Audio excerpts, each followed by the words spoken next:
সত্যি সামনে আসতেই শুক্লা ক্ষমা চাইল রানীর কাছে। সম্পূর্ণ জানতে ভিডিওটিতে একটি লাইক করে দেখতে থাকো। গল্পের শুরুতেই দেখা যায় রিজু ঘোষ তার সেই খবরদারি লোকটাকে ডেকে নিয়ে এসেছে। এরপর সেই লোকটা বলে, বলুন স্যার কি করতে হবে। রিজু ঘোষ তখন বলে, শোনো, মেয়েটাকে আমি বাথরুমের মধ্যে আটকে রেখেছি, তো এই মেয়েটাকে এমন জায়গায় পাঠিয়ে দিতে হবে যেন একে কেউ খুঁজে না পায়। আবার চাইলে তুমি প্রাণেও শেষ করে দিতে পারো। সমস্ত কথা রানী বাথরুম থেকে শুনতে পায়। রানী তখন বলে, কি করব আমি এখন, কি করে বাঁচবো, আর আমার সন্তানকেই বা কি করে বাঁচাবো। না না, থেমে থাকলে হবে না, কিছু একটা অন্তত আমাকে করতেই হবে। এর মধ্যেই অন্যদিকে দুর্জয় বুঝে উঠতে পারছে না কি করবে। বিনায়ক তখন বলে, মেয়েটার কোনো বিপদ হলো না তো? যারা ষড়যন্ত্র করেছে দুর্জয়ের বিরুদ্ধে তারা রানীকে শেষ করে দেবে না তো? তখনই দুর্জয় বলে, এসব তুমি কি বলছো? বিনায়ক বলে, চিন্তা হচ্ছে এই সমাজের মানুষরা অনেক বেশি হিংস্র। আমি জানি না কি হবে ছোট বৌমার, তবে আমার সত্যি চিন্তা হচ্ছে। অন্যদিকে জেঠুমণি চেষ্টা করছে রানীর লাস্ট লোকেশনটা ঠিক কোথায় সেটা জানার জন্য। আর এর মধ্যেই সেই ডক্টর সন্দীপ মিত্র চলে গেছে রেকর্ড রুমে। সেখানে গিয়ে সমস্ত প্রমাণ সরিয়ে ফেলবে বলে ঠিক করেছে। আর তখন সেই লোকটা তখন বলে, কোথায় যাচ্ছেন স্যার? সিকিউরিটি বলে আর কি। তখন সন্দীপ মিত্র বলে, শোনো, আজকাল তো আর এমনি এমনিতে কিছু হয় না, রাখো, এই টাকাটা রাখো, আমাকে একটু রেকর্ড রুমের ভেতরে যেতে দাও। তখন সে টাকা নিয়ে যেতে দেয় সন্দীপ মিত্রকে।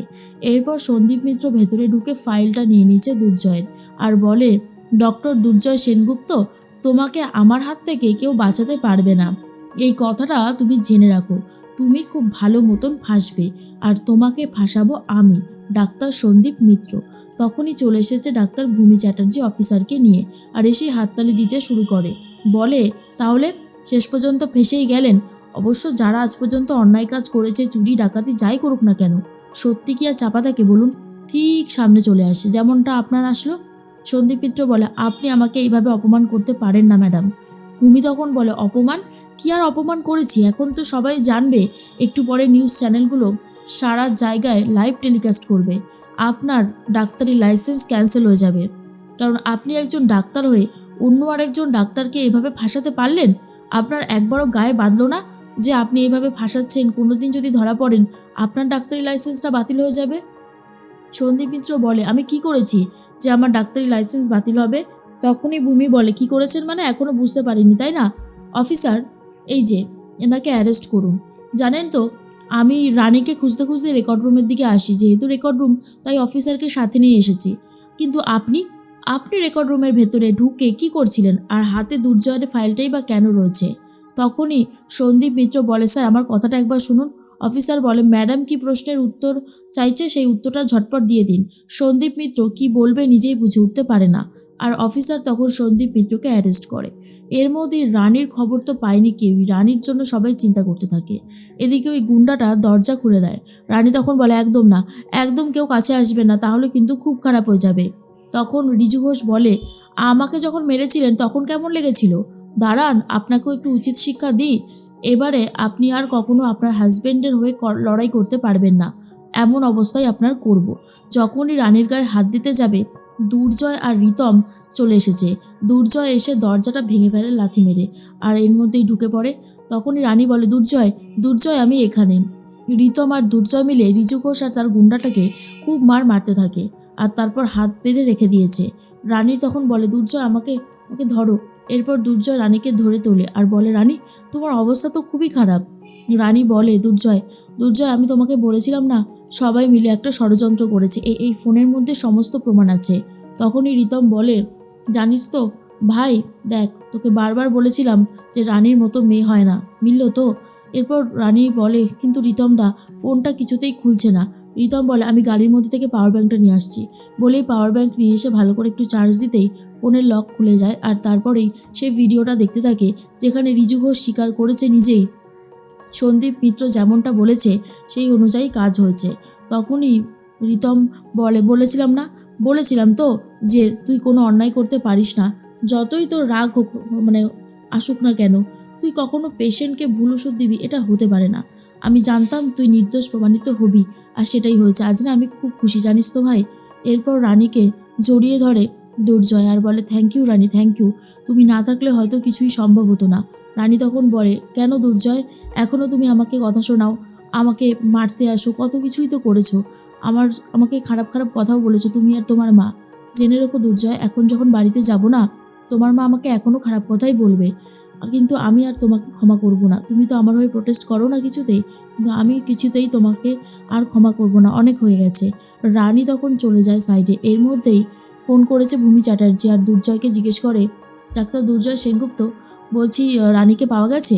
তখন দুর্জয় বলে, হ্যাঁ রানীর অবস্থা অনেকটাই ঠিক আছে, রানীকে পাওয়া গেছে। তখন ভূমি বলে, একটা সুখবর আছে, আপনি যে কোনো অন্যায় করেননি সেটা কিন্তু প্রমাণ হয়ে গেছে। ডাক্তার সন্দীপ মিত্র পুলিশের কাছে চলে গেছে, পুলিশ তাকে অ্যারেস্ট করেছে, বাকিটা আমি সামনে গিয়ে বলছি। দুর্জয় তো খুবই খুশি। এর মধ্যেই পিঙ্কি বৌদি ফোন করেছে অনিশাকে। অনিশা তখন বলে, বলো বড় বৌদি, কি খবর আছে বলো বলো, আর তো তর সইছে না। অনিশার কথা শুনে পিঙ্কি বৌদি বলে, জানি না এই খবরটা তোমাকে সুখী করতে পারবে বা খুশি করতে পারবে কি না, সেটা সম্পূর্ণ তোমার ব্যাপার। এরপর পুরো খবরটা বলে দেয়। অনিশা তখন বলে, এই রানী না আমাকে কোনোভাবেই শান্তিতে থাকতে দেবে না দেখছি, একটার পর একটা কাণ্ড ঘটিয়েই চলেছে। উফ, বিরক্ত লাগছে, বিরক্ত, কি যে করব কিছুই বুঝতে পারছি না।